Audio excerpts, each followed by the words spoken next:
What do you want to be when you grow up, Olivia? An astronaut. I want to be a fashion designer. A basketball player. I want to be an actor. A doctor. A teacher. A chef. An artist. What do you want to be when you grow up? A mermaid. Do you know what a computer programmer is? Yeah, no. No. No. I think that they... Wait, what? Computer programmer? No. Nowadays, just about everything requires some form of programming. So, what is it? Programming is basically explaining to a computer what you want it to do for you. Programming is one of the only things in the world that you can do where you can sit down and just make something completely new from scratch, whatever you want. It's really not unlike kind of playing an instrument or something, or playing a sport. It starts out being very intimidating, but you kind of get the hang of it over time.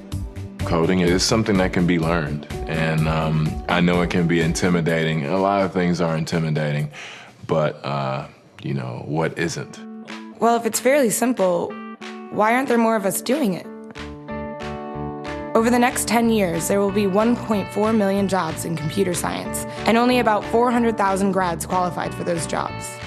That's a shortage of 1 million people. So, how do you start?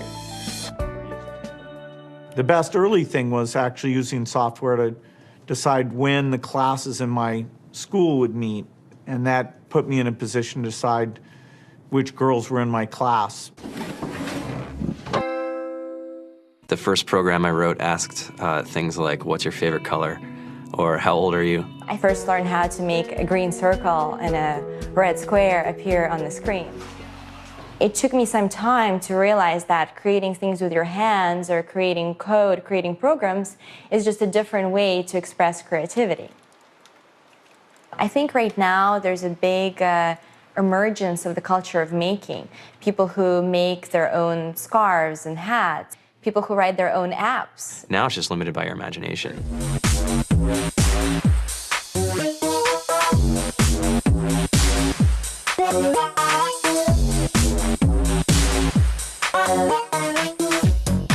Here we are, 2013.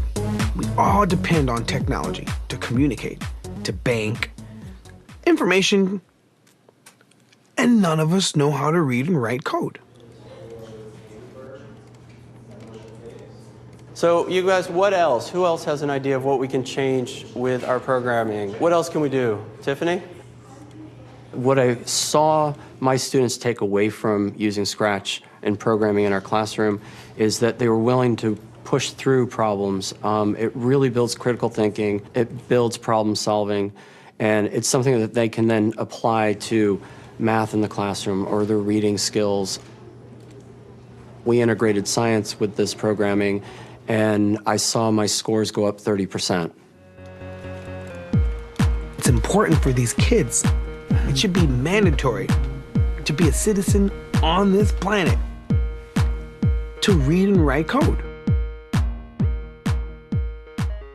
I just think you have to start small, right? And I think that's one of the biggest misconceptions about computer science and programming overall is that you have to learn this big body of information before you can do anything. You don't have to be a genius to know how to code. You need to be determined. Addition, subtraction, that's about it. Whether you're trying to make a lot of money or whether you just want to change the world, computer programming is an incredibly empowering skill to learn. To be able to actually come up with an idea and then see it in your hands and then be able to press a button and have it be in millions of people's hands. I think we're the first generation in the world that's really ever had that kind of experience. The programmers of tomorrow are the wizards of the future. You're going to look like you have magic powers compared to everybody else.